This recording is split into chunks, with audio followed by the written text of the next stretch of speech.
If you have the opportunity to visit the Ground Zero Memorial in New York City, you will find near the footprint of the South Tower a Callery pear tree. It has quite a history. Since the early 1970s, each year the tree's delicate white blossoms brought a touch of spring into a world of concrete. In 2001, after the 9/11 attack, this tree, like all the other trees that had been planted there, disappeared between the fallen towers. But amazingly, in October of that year, a cleanup worker found her smashed and pinned between blocks of concrete. She was decapitated, and the 8 remaining feet of trunk were charred black. The roots were broken, and there was only one living branch. Initially, observers thought that the tree was unsalvageable. But the cleanup workers at Ground Zero persuaded an employee with the Parks Department to give the tree a chance. So it was sent off to a nursery in the Bronx.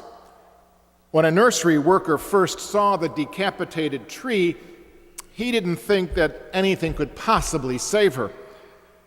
But once the dead, burned tissues had been cut away and her trimmed roots deeply planted in rich soil, the tree survived. The tree was given a new name. It was called Survivor. Well, then in the spring of 2010, disaster struck Survivor again. The tree had been ripped out of the ground by a terrible storm with 100-mile-per-hour winds. Once again, rescue workers worked together to salvage and to redeem Survivor.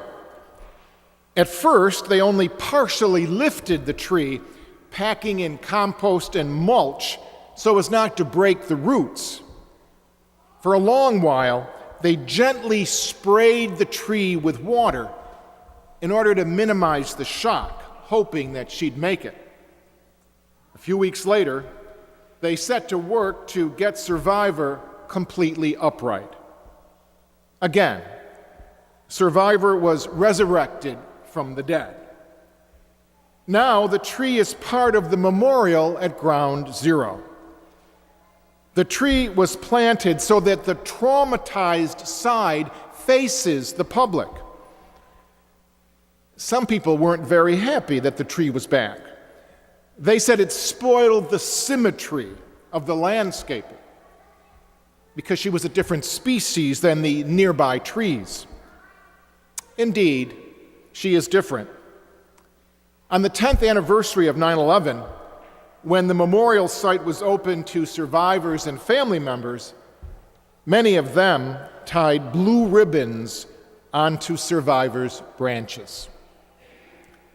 The traumatized side of this tree faces the public.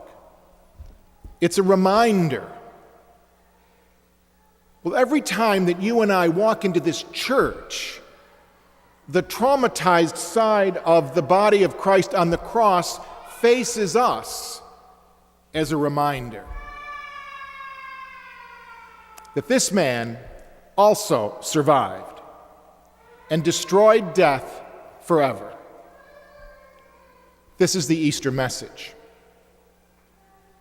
If you have the opportunity to visit the memorial at Ground Zero, it really is an experience of awe. That life goes on after the most traumatic of tragedies. That the darkness has not overcome us. You see, the message of the Callery pear tree and the message of Easter are similar. Death and evil and darkness will not conquer. That light always wins over the darkness. John Milton, one of the greatest poets in the English language, set out at one point early in his life to write 2 companion poems on the life and the death of Jesus Christ. The first he entitled his Ode to the Morning of Christ's Nativity. He completed that one But the ode to the Passion, he was unable to finish. He purposely didn't finish it because he felt he could not finish it, because it was left to all of us to continue to work on it and finish it. The ode to the passion and death of resurrection is the challenge of Easter for you and me to finish. The passion, the death, the resurrection is what we call the Paschal mystery.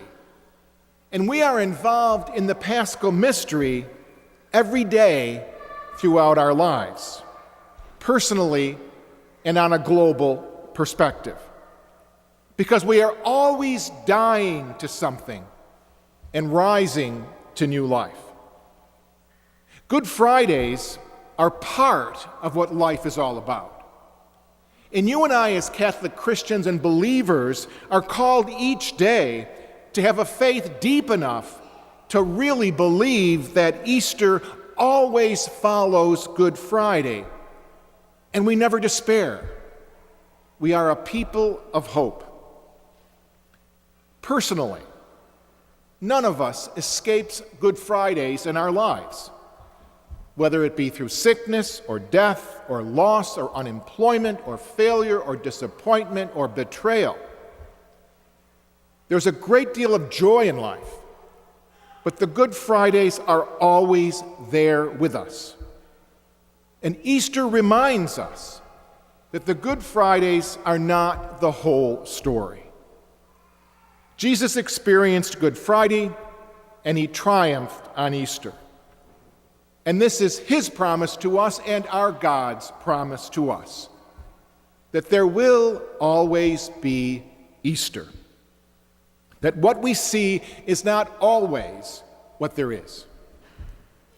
Globally, with all of the world's messiness, the horrendous massacre of Christians around the world, and this past week, the horrendous issues in Kenya, at this point in our history, that messiness, in the midst of that messiness, Easter calls us, as Christian Catholic people, not to give up on each other, but to work towards peace and healing around the world. Terrorism does not have to destroy us, nor does it have to lead us to enter into violent conflict ourselves. Easter tells us that the grace is always available to bring peoples together and to find ways to live together in peace, accepting our differences and even celebrating our differences. I encourage you to visit the memorial at Ground Zero.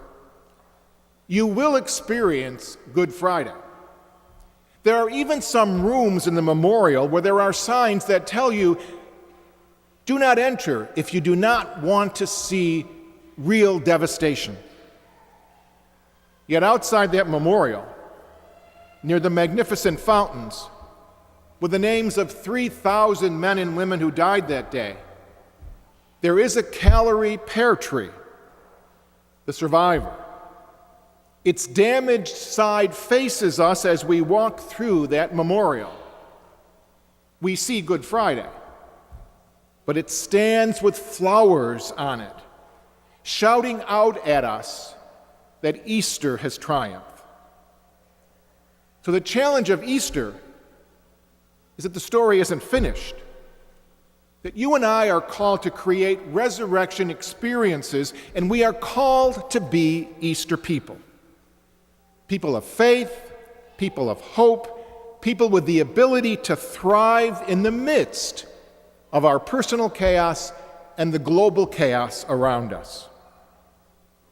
This is the Easter message, that the darkness will always be overcome by the light.